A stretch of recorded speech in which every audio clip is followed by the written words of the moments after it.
On this episode of The Digital Keep, cybersecurity wasn't even a degree. It wasn't a job title. It wasn't even a word most people had ever heard. In fact, the first text we see of this term comes from a science fiction book, Kaduna Memories, by Jack McKinney in 1990.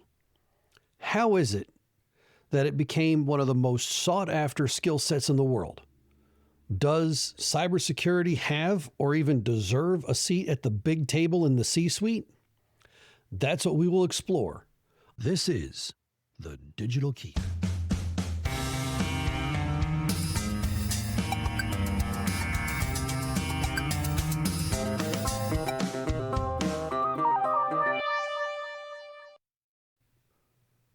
Welcome to The Digital Keep. I'm Guy. This is a show about people, technology, cybersecurity, and networks. It's a show for people trying to build legacy. Welcome, Keepers, and thank you for checking in again. Before we continue, smash that like button and subscribe so you won't miss any episodes or shorts. If you like what we're doing and the community we can build, share it with a friend or coworker. I really appreciate it. Now, let's dive in. When we're talking about cybersecurity, it can mean a lot of things to a lot of people. If you joined the workforce before the 1990s, it may be a little scary and mystical, unless you're one of those few who were part of the origin story. For those of us who joined the workforce in the 1990s, it may be a little confusing if you aren't in tech, and it's probably annoying even if you are in tech. But we grew up in our professional lives with it from around the late 1990s onward. If you joined the workforce after 2005, then you got introduced to it in some manner well before graduating high school. And it's just a part of how things are and have always been, at least from your perspective.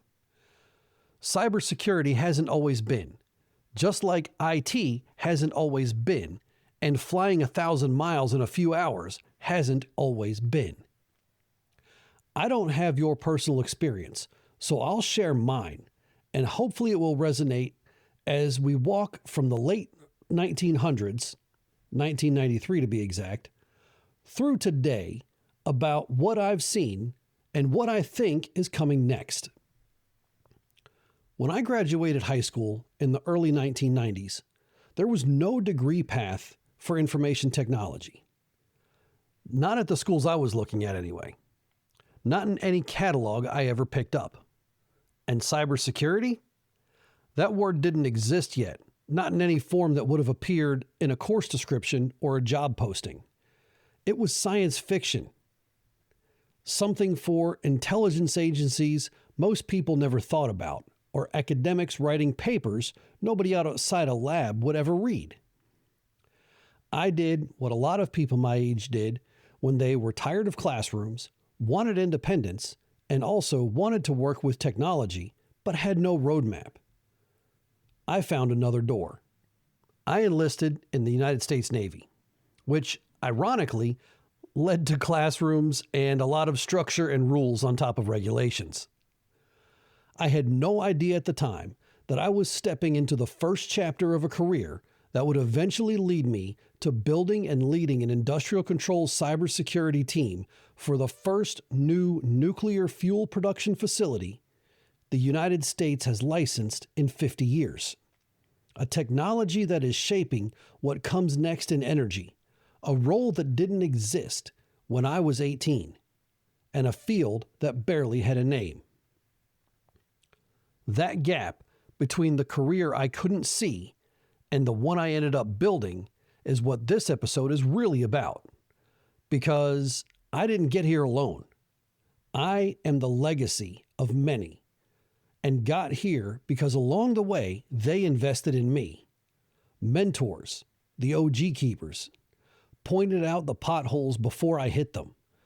And because I stayed curious enough to keep learning, even when there was no curriculum to follow, now I have a responsibility to all of them to live up to what they saw in me and to build the next generation of keepers. Today, I want to talk about what real mentorship looks like, what both sides of it owe each other, and why the arc of this industry, from IT directors to CIOs to CISOs, tells us exactly where things are headed next, and why understanding that arc itself is a form of mentorship. Now, I will be very direct here because it's something I feel very strongly about. If you have been in technology, in operations, in security, in any corner of this industry for more than 15 years, you have accumulated something that cannot be Googled, cannot be prompted out of an AI, and cannot be absorbed from a certificate exam. You have pattern recognition earned through failure, through late nights, through being wrong in front of people who trusted you, and then having to fix it anyway. This is a debt you carry, and the way you repay it is by mentoring those to whom you will pass the torch.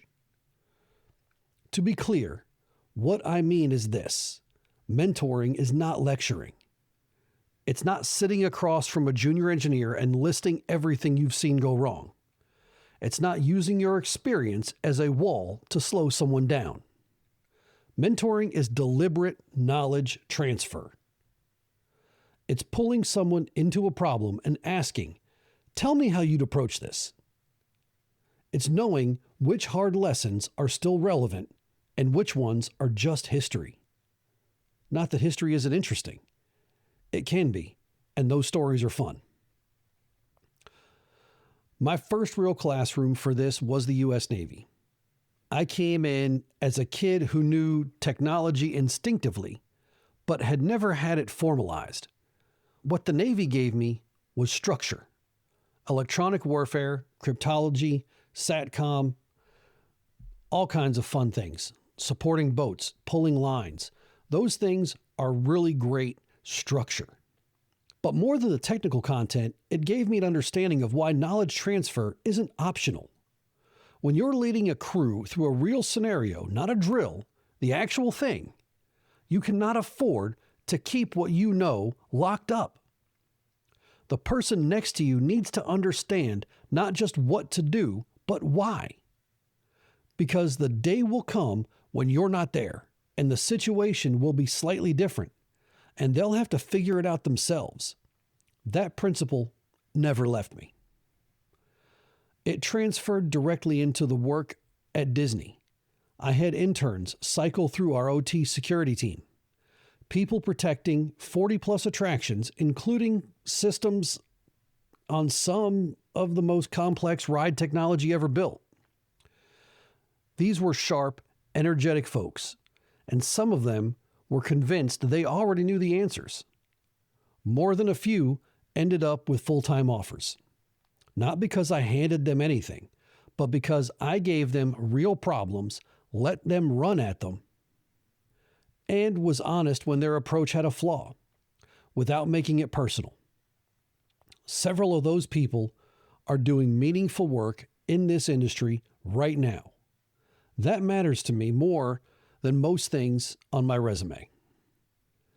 Now I'm at X Energy, and the dynamic is different again. When you're the senior security voice at a facility that has never existed before and is still in construction, honestly, in this country, there's no predecessor to call. No one who did exactly the job at exactly this type of plant. The obligation isn't just to mentor the people around me. It's to help build the foundation of the next generation of operational technology security professionals at nuclear facilities. The potholes I'm driving through right now are the ones I'll be able to describe to someone in 10 years. That's the obligation. But this only works if the other side of the relationship shows up too.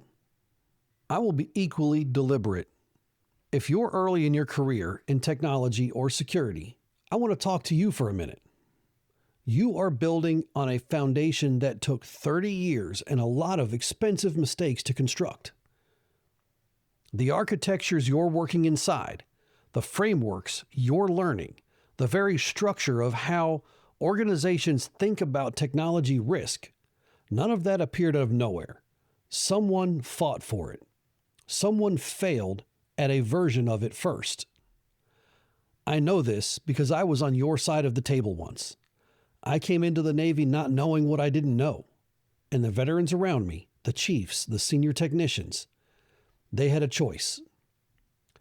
They could have treated me as someone to be managed, but instead, the good ones treated me as someone to be developed.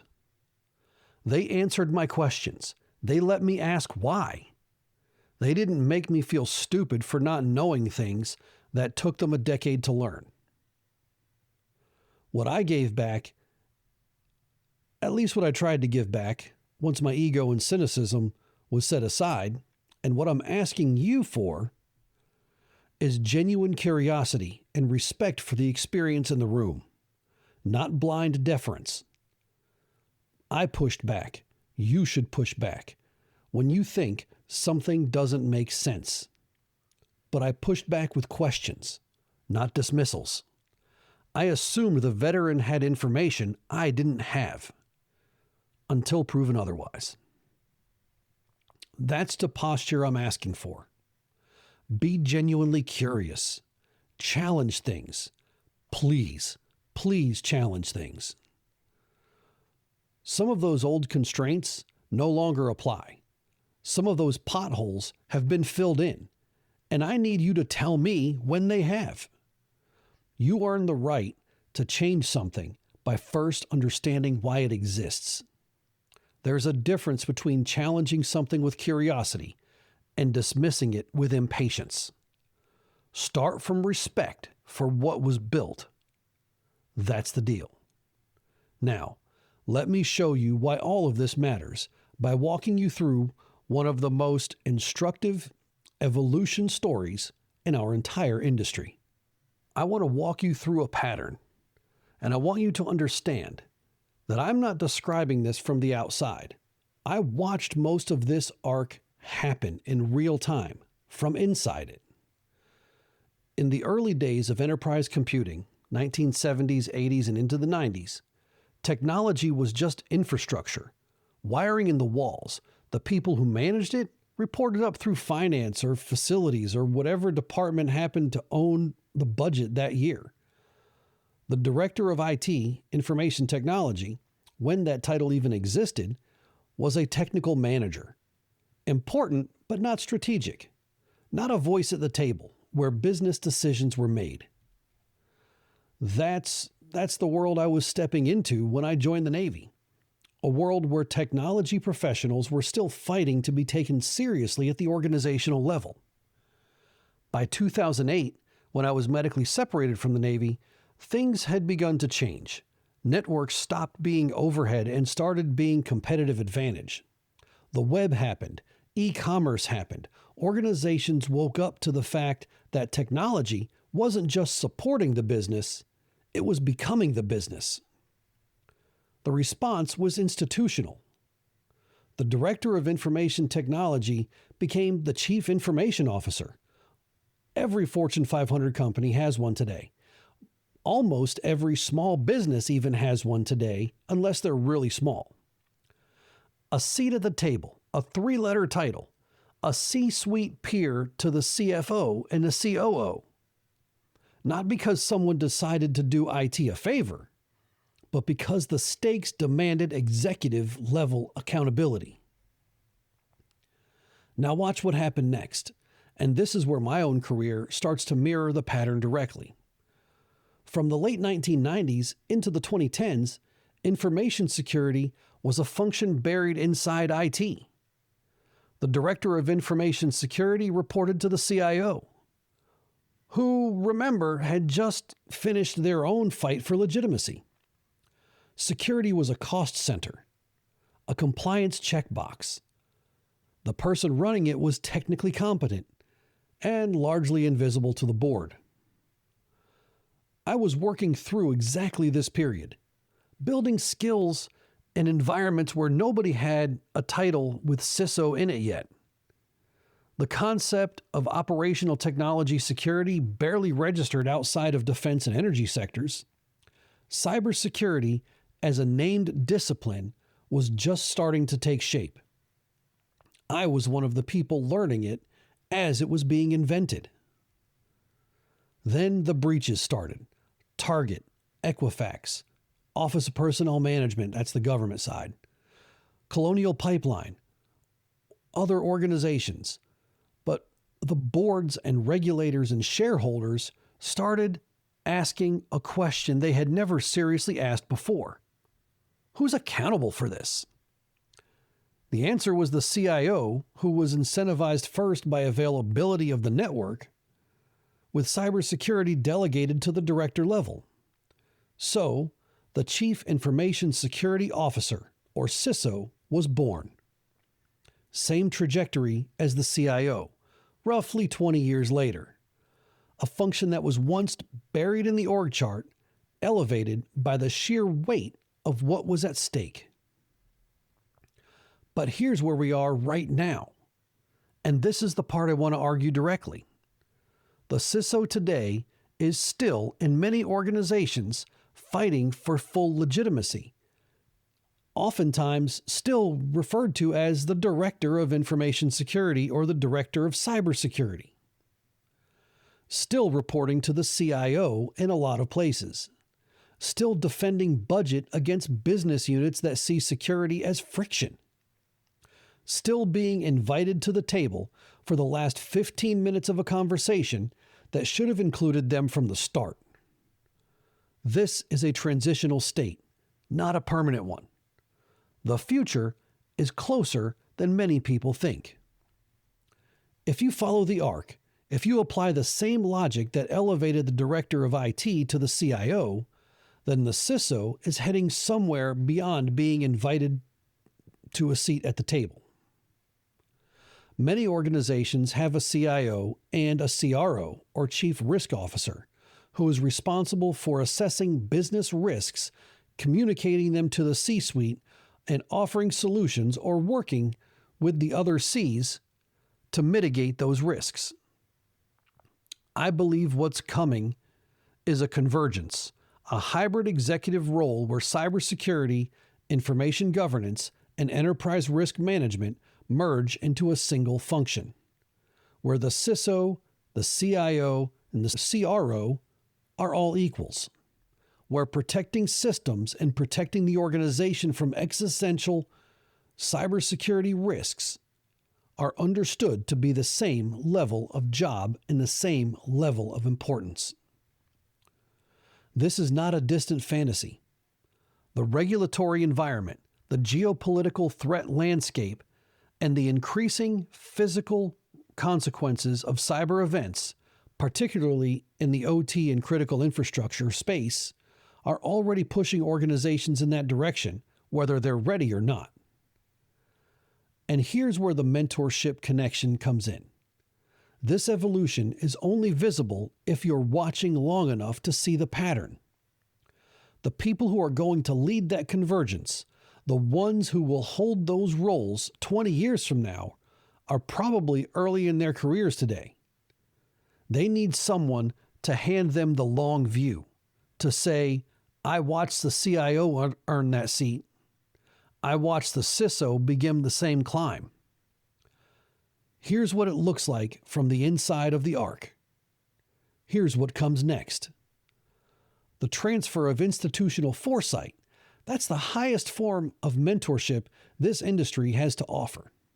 I graduated high school with no path into this field because the field didn't exist yet.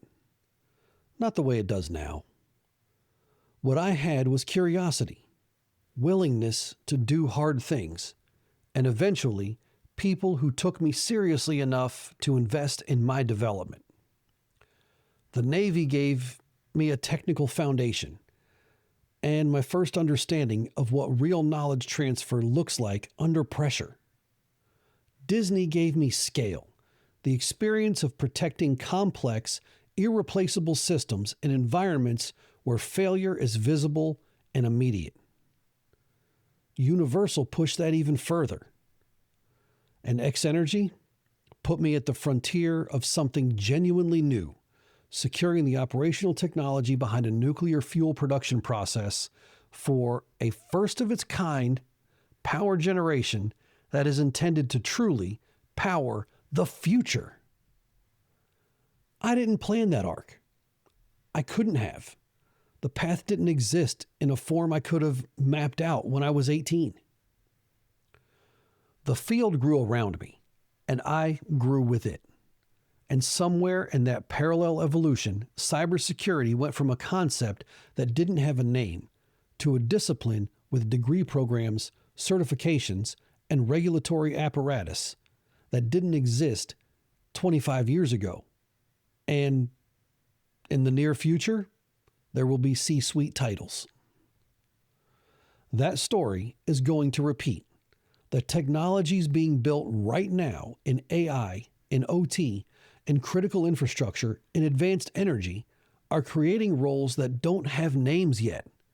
And the people who will hold those roles are out there today, probably early in their careers or still in K through 12 and university training, trying to figure out where that path is. So here's the compact that I'm proposing. Two-sided, really non-negotiable. If you're a veteran, if you're somebody who's been in these fields for a long time, find someone actively. Don't wait for a formal mentorship program. Find someone hungry and invest in them. Pull them into real problems. Show them the potholes. Tell them why they exist. And be genuinely open when they point out that one has already been filled in. Build your legacy in them. Now, if you're in your early career, find those veterans. Not just for career advice, but for context. For the institutional knowledge and wisdom that lives nowhere in any documentation. Ask about the failures. Ask what was obvious in hindsight that nobody saw coming. Respect the foundation. Challenge the assumptions. And bring the curiosity that makes this a real exchange instead of a lecture. Begin building your legacy on their foundations. Where is the path you can't see yet? It's being built right now by the people in the industry who refuse to stop learning and who refuse to stop teaching. That's the obligation. That's what matters. That is the contract. Thank you for listening to this episode of The Digital Keep. Until next time, watch the walls, mind the gate, and build your legacy.